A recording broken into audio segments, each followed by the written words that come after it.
un saludo, le damos la bienvenida en este espacio nuevamente a los alumnos del 10º grado del primer año de la educación técnica y profesional, y le damos también nuestro saludo a los familiares que nos están acompañando en este espacio.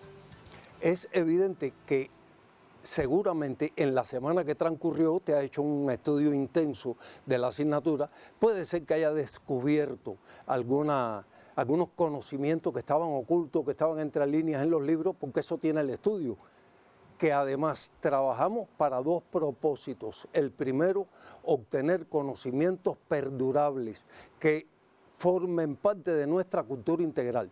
El segundo, bueno, es vencer una prueba, obtener resultados óptimos en una prueba. Hoy estaremos tratando otro tema, pero les recuerdo que acabamos de transitar por un periodo complejísimo y extenso que va desde la creación de la Ilíada, aproximadamente siglo VIII antes de nuestra era, hasta todo el transcurso de la Edad Media, con esos cambios sorprendentes que se dan. Seguramente usted descubrió que cada cierto tiempo cambia el arte, cambian las obras literarias, pero es que cambia también la sociedad. Así es que hoy le estamos proponiendo este tema, el tema del Renacimiento.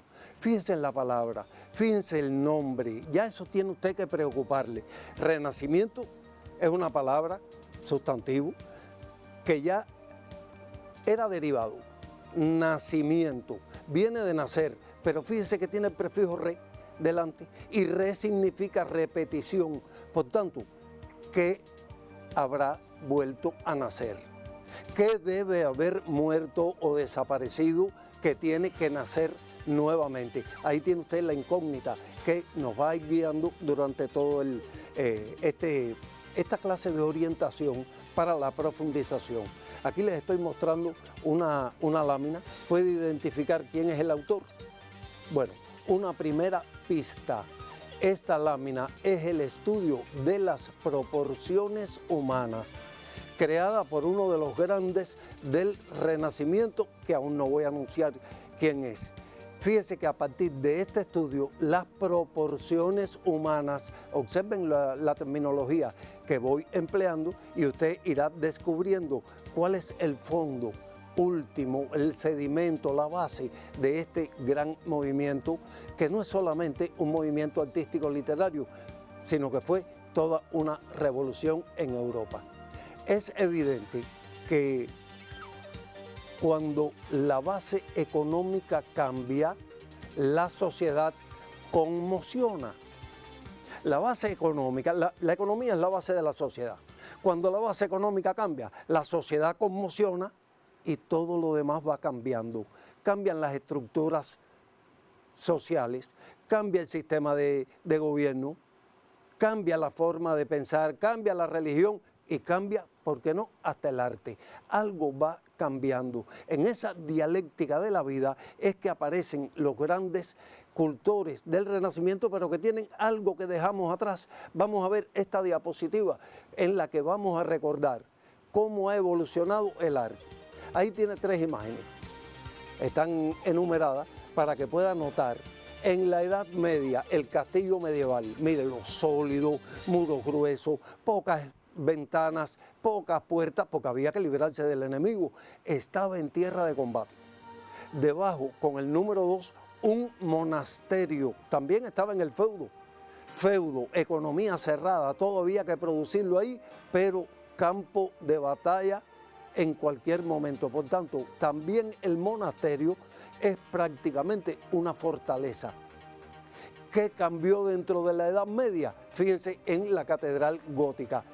Posterior al siglo XII, debe haber comenzado el movimiento más o menos en el siglo XIII hasta el XV, y fíjese cómo cambia la construcción. Ahora es más elevada, ahora muchas paredes se han convertido en cristalerías, en vitrales, que es el nombre que tiene, y todo es una búsqueda de la altura como si fuera un acercamiento a Dios. Es decir, hay concepciones que han ido cambiando. Recuerde que en la Edad Media se produjo el advenimiento del cristianismo y esto también trajo como resultado cambios importantes. Usted debió haber descubierto la serie de invasiones que sufrió Europa, que dieron como resultado fin del mundo antiguo, inicio de la Edad Media y luego esa dramática invasión de los árabes a España, que duró aproximadamente 8 siglos, que los españoles combatieron en esa guerra de reconquista y que, por supuesto, los árabes fueron finalmente expulsados de España, los dominadores, pero dejaron un sedimento importante. Así que la química que hoy usted estudia es una parte de los descubrimientos de los árabes, el álgebra, porque fueron grandes matemáticos, grandes filósofos, y hasta los azulejos que utilizamos en los servicios sanitarios, en las cocinas, son creación de los árabes. Así que dejaron la cultura hispánica bien marcada. Algo cambió a partir de los siglos XV y XVI que trae como resultado un cambio también en el arte.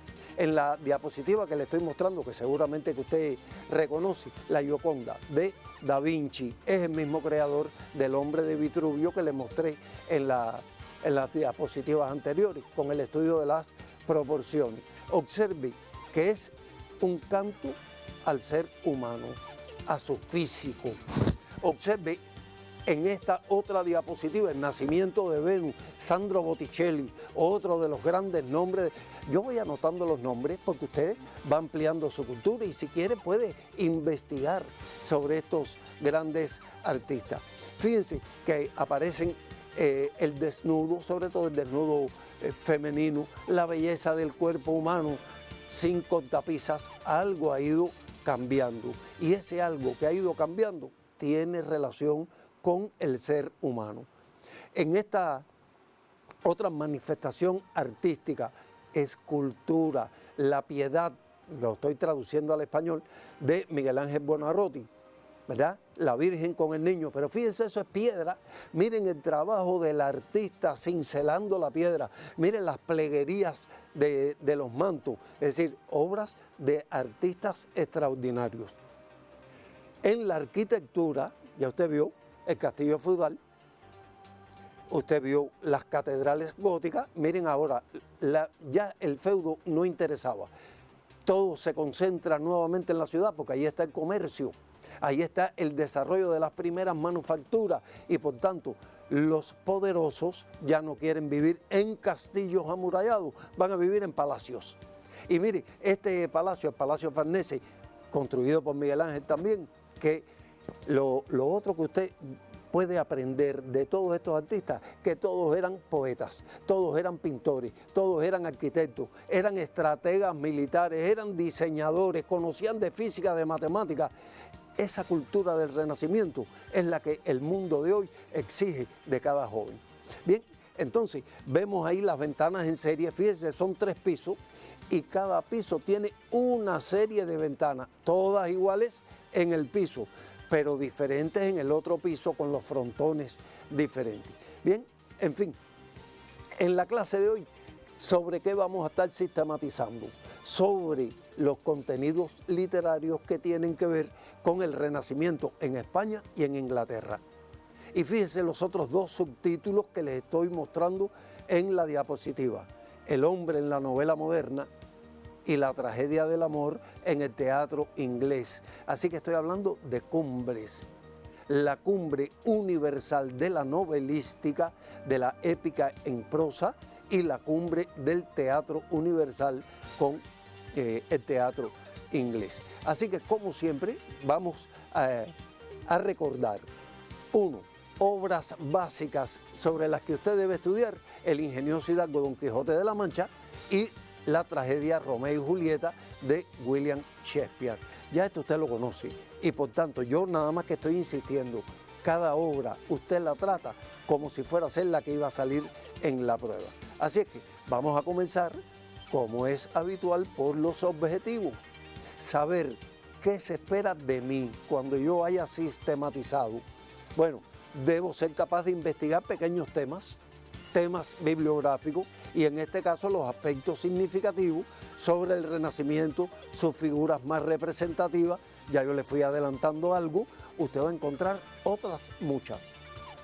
Definir el concepto de Renacimiento, exponer los datos biográficos de Cervantes, Shakespeare y Pablo Neruda. ¿Por qué Pablo Neruda? Porque el gran poeta del amor latinoamericano, chileno, porque él fue el creador de la versión de Romeo y Julieta que usted está leyendo en la escuela, que usted tiene en sus manos.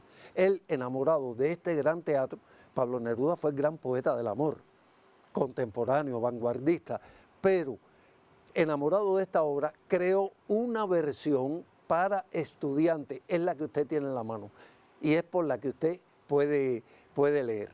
Bien, tenemos ahí describir la estructura de las obras. Vamos a ver en esta segunda diapositiva que debemos distinguir las peculiaridades del lenguaje en cada una de estas obras, argumentar el aporte de Cervantes a la lengua española y a la literatura universal, reconocer la concordancia entre el núcleo del sujeto y el verbo, emplear tilde diacrítica y ática y las mayúsculas y valorar los rasgos humanísticos que le confieren universalidad a estas obras. Después de haber revisado los objetivos, fíjese que usted no lo tiene que copiar, usted nada más que tiene que saber qué se espera de usted, un conocimiento amplio y profundo, por supuesto, que debe estudiar en la semana. Y como es natural, esta diapositiva aparece con los asteriscos y esta usted sí la debe copiar. Así que yo lo leo brevemente y le dejo un minutico la diapositiva para que usted la copie. Circunstancias que caracterizan la época. Datos más significativos sobre la vida y la obra de los autores, estructura de las obras, argumentos, personajes y sus características y los recursos empleados. Un minutico para que pueda copiar la diapositiva. Recuerde, si está acompañado de un familiar, pueden copiar a dos manos.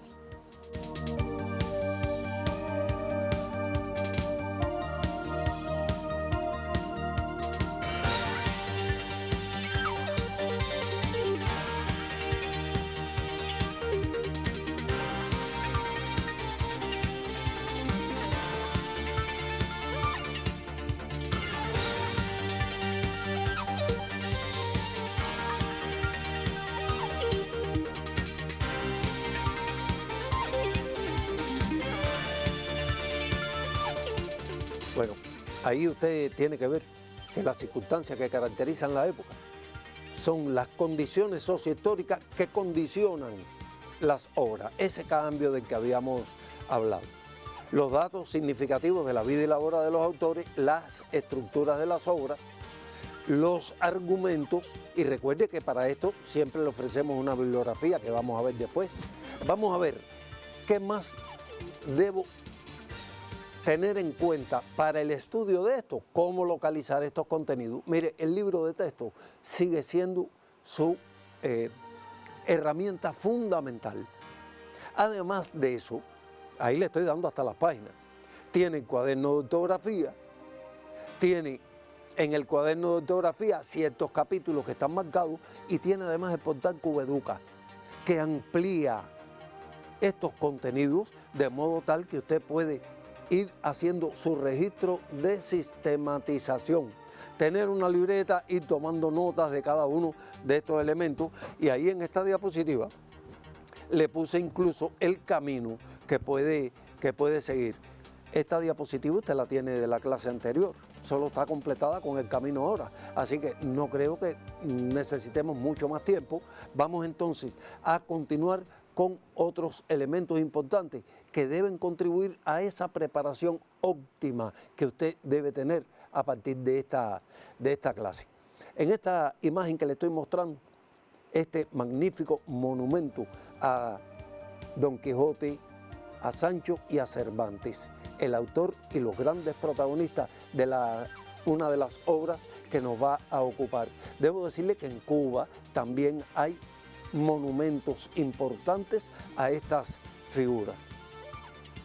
Para prepararme bien en esta semana, fíjese en esta lámina que usted debe copiar del libro de texto de 10º grado en el capítulo 5. Yo voy leyendo y voy reseñando, no tengo que copiar el capítulo completo, lo que tengo que ir buscando conceptos, a qué se llama Renacimiento, cuáles fueron las grandes hazañas realizadas durante esta etapa, durante este periodo, qué sucedió con las lenguas nacionales y la literatura. Fue un movimiento renovador solamente para la literatura. Mira, aquí usted tiene que prestarle mucha atención a esto. Es evidente que en la literatura fue brillante para todos los países europeos, sobre todo para Italia y para España, que es uno de los que nos ocupa. Pero no fue solamente renovador para las letras. Busque a ver qué más fue renovado en este periodo. ¿Cuál fue la primera novela moderna? Le estamos dando una pista, caracterícela. Eso usted lo va a encontrar en el libro de texto y podrá ir trabajando en su registro de sistematización. Vamos a ver la siguiente diapositiva, que continuamos. Para prepararme bien, ¿cómo fue concebida la novela? Ya estamos en el ingenioso Hidalgo Don Quijote de la Mancha. ¿Cuál era el propósito de Cervantes? Fíjense, hay un propósito declarado y hay otro propósito oculto, con esa astucia de novelista, de gran artista que tiene. ¿Cómo concibe a sus personajes? ¿Cuál es la grandeza del lenguaje? ¿Y es una obra crítica o no? Fíjese, aquí vamos a, mientras usted copia, usted me va escuchando. Y fíjese hasta la astucia con la que empieza Cervantes. En un lugar de la Mancha, de cuyo nombre no quiero acordarme, no ha mucho tiempo que vivía un hidalgo de los de lanza en astillero, rocín flaco, adarga antiguo y galgo corredor. Miren cómo empieza, ocultando información, pero dando información como para preocupar a alguien. ¿Usted oyó que se mencionaba a Don Quijote? Evidentemente no. Se habla de un hidalgo de los de lanza en astillero, rocín flaco, adarga antigua y galgo corredor. ¿Qué es un hidalgo? Un miembro de la nobleza inferior. Pero cuando pensamos en nobleza o aristocracia, pensamos en el lujo, en el boato, en la elegancia y en los refinamientos. Pero resulta que el siguiente fragmento dice: un poco más de vaca que carnero era su alimento ordinario, algunas veces un palomino, algunas veces un plato que él le llama duelos y quebrantos, que es un plato a base de huevos revueltos. Y entonces resulta que me están diciendo que este hidalgo ni era tan rico ni tan opulento. Y luego viene con esa astucia de novelista a decirme que este hidalgo, los ratos que estaba ocioso, y ahí viene la aclaración, que eran los más del año, como que no dice nada. ¿De qué está acusando a la nobleza? De vagancia, de ser no productiva. Ese es uno de los problemas que tiene la época y que Cervantes va escondiendo en su obra. Y luego vienen esos pasajes con los que uno se divierte. Se dio a la lectura de novelas de caballería una mala literatura caballeresca que estaba en el gusto de la población en ese tiempo. Por supuesto, de los que sabían leer, que no eran todos. Y este hidalgo enloquece por la lectura de mala literatura caballeresca, de poco dormir, de poco comer, y le dio un pensamiento extraordinario. Pensó que era necesario revivir la caballería andante. ¿Cuál era el propósito de este personaje que todavía no se llama Don Quijote? Todavía es un hidalgo, que quieren decir que tenía por nombre Quijada o Quesada, esa astucia de novelista para estarlo diluyendo todo. Y luego pasó 8 días en arreglar unas armas viejas que habían sido de sus bisabuelos. Y luego otros 8 días pensando qué nombre le iba a poner en el caballo. Y finalmente en crear ese ideal que no le puede faltar al hombre, que es el ideal de una mujer, y crear a Dulcinea del Toboso. Así que cuando usted va leyendo esto, Cervantes es el único novelista que crea un personaje delante de sus ojos leyendo usted la novela y crea así a Don Quijote de la Mancha. Vamos a ver la siguiente diapositiva. Demuestre con pasajes cómo se pone de manifiesto el humanismo renacentista. Ahí tiene, usted tiene que ir a los capítulos. Evidentemente hay capítulos que usted debe releer, pero usted debe leer la obra completa. Yo lo invito porque la obra es extraordinaria, pero fíjese que el capítulo 4, con ese pasaje de Andresillo, no debe ser dejado de leer. Don Quijote en su primera salida sale solo. En el capítulo 7 es donde sale por primera vez con Sancho. ¿Quién era Sancho? El capítulo 8 me da la espantable y jamás imaginada aventura de los molinos de viento y así sucesivamente, ¿verdad? Vamos a ver, antes de entrar en Romeo y Julieta, pues ya nos va quedando poco tiempo, pues recuerde que en el capítulo 64 de la segunda parte, cuando Don Quijote es derrotado por el caballero de la Blanca Luna y las bases del reto era que reconociera que Dulcinea no era la más hermosa mujer de la tierra, Cervantes pone en boca de su personaje estas palabras: derrotado, con una lanza puesta delante de los ojos, dice: Dulcinea del Toboso es la más hermosa mujer de la tierra y yo el más desdichado caballero, y no es bien que mi flaqueza defraude esta verdad. Aprieta, caballero, la lanza y quítame la vida, pues me has quitado la honra. ¿Cuál es la grandeza de este personaje? La defensa no solo de su dama, sino la defensa de la verdad. Esto usted lo tiene que buscar. Tiene que saber qué cosa es quijotismo. Quijotismo no es locura, porque si no, el Che, nuestro Che, no lo hubiera invocado en una de sus cartas de despedida. Dice que ya sentía bajo sus talones el costillar de Rocinante. ¿En qué medida el Che resolvió el problema del quijotismo? ¿Qué cosa es ser un Quijote? Ser un defensor de la verdad, de la justicia y todo lo demás. Con Romeo y Julieta vamos a encontrar algo más: la gran tragedia del amor. Esos personajes que mueren tan jóvenes, en la plenitud de la juventud y de la belleza, pero que fueron inmortalizados por el genio extraordinario de William Shakespeare, y que usted puede leer en esa versión de la que estábamos hablando de Neruda. Usted debe caracterizar la época isabelina, debe ver que la manifestación literaria más representativa en Inglaterra fue precisamente el teatro, el género dramático. ¿Cuáles son los puntos de contacto y de diferencia entre el género dramático y el épico? ¿Qué tienen de semejante y qué tienen de diferentes? Ambos usted puede hacer este estudio.